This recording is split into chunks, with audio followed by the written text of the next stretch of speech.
আজকে হঠাৎ করে একটু শপিংয়ে বের হয়েছিলাম, তো আমরা সবাই যেহেতু বাচ্চাদেরকে নিয়ে গিয়েছি, তো হঠাৎ করে ওদের ক্ষুধা লেগেছে, স্বাভাবিক তাল্লাঘাটেই। তো আমরা যেহেতু উত্তরা জসিমউদ্দিন আড়ংয়ে গিয়েছিলাম, তো তার পেছনে হচ্ছে এই দ্য ক্যাফেরিওটা, তো আমরা ওইখানে যাই বুফে খাওয়ার জন্য। আমি আম্মুকে বলেছিলাম আম্মু আমাদেরকে এই সুন্দর আয়নার সামনে ভিডিও করে দাও, আম্মু আমাদেরকে তাই করেছিল।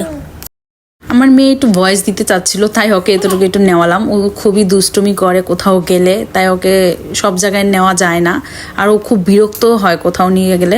যেহেতু শপিংয়ে গিয়েছিলাম, তো জামার মাপের একটা ব্যাপার ছিল, আড়ং থেকে ড্রেস আনলে হয়তো বা ওর বয়সে মিললেও ওটা ছোট বা বড় হয়ে যায়, তাই ওকে এইবারে সাথে নিয়েই গিয়েছিলাম। তো এটা হচ্ছে দ্য ক্যাফেরিওর এন্ট্রি গেট।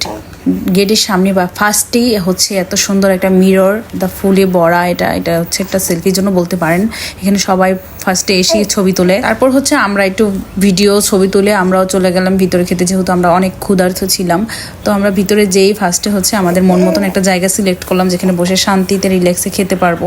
আর হচ্ছে দ্য ক্যাফেরিওতে ফার্স্টে আমরা গিয়ে দেখলাম হচ্ছে পানের একটা বিশাল দোকান, সেটা আইসক্রিমের সাথেই ছিল।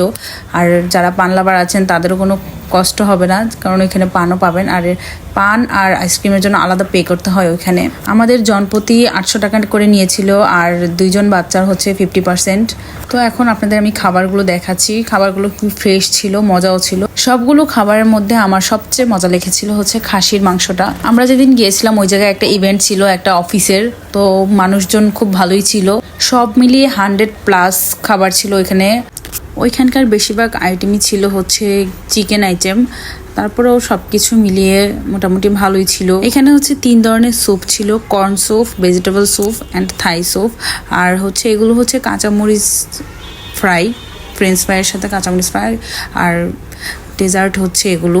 আর ডেজার্ট আইটেমের কথা কি বলবো, এখানে হচ্ছে অসাম সব কিছু ডেজার্ট আইটেমগুলো ছিল। আর এগুলো হচ্ছে সব হচ্ছে সালাদ আইটেম। তো এর মধ্যে ছিল আনারস মাখা আর হচ্ছে পেয়ারা মাখা। এই পেয়ারা মাখাটা যে কি মজা ছিল যা বলার বাইরে।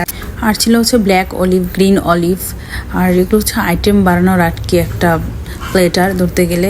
ছোলা মাখা ছিল, তারপর হচ্ছে মেয়োনিজ দিয়ে সালাদ মাখানো ছিল, বিভিন্ন ধরনের ভর্তা ছিল এখানে। ভর্তাগুলো খুবই ইয়ামি ছিল।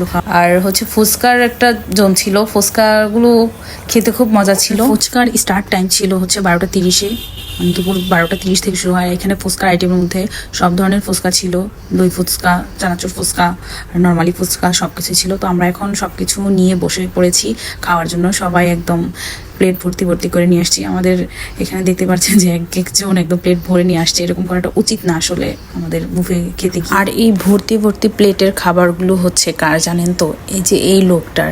তবে উনি প্রায় 70% খাবারই এখান থেকে খেতে পেরেছিল, মাশাল্লাহ। আমাদের প্রায় সব আইটেমই মোটামুটি নেওয়া শেষ, এখন শুধু আমরা বসে বসে রিল্যাক্সে খাবো। বুফেতে গেলে আমি মূলত হচ্ছে শশিটা প্রচণ্ড খাই, কারণ শশিটা আমার খুব ভালো লাগে খেতে। আর এই হচ্ছে শারিকাপুরি, ওর দাঁত নেই সামনে দিয়ে, এখন কোন দিক দিয়ে চাবাবে সেটা বুঝতে পারছিল না ও।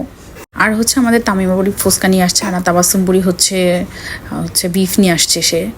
আমাদের যেহেতু সব কিছু পেট ভরপুর করে খাওয়া দাওয়া হয়েছিল, তাই আমরা ফুচকাটা আর আলাদাভাবে নিতে চাচ্ছিলাম না। তাই আমরা ফুচকার ওইখানে যেয়ে তারপর আমরা একটা করে ট্রাই করি, যাতে দেখলাম যে মানে কেমন লাগে। তো দেখলাম যে ফুচকার আইটেমটাও খুব ভালো ছিল, যেহেতু পেট ভরা ছিল, তাই আমরা আলাদা করে নিয়ে খাইনি।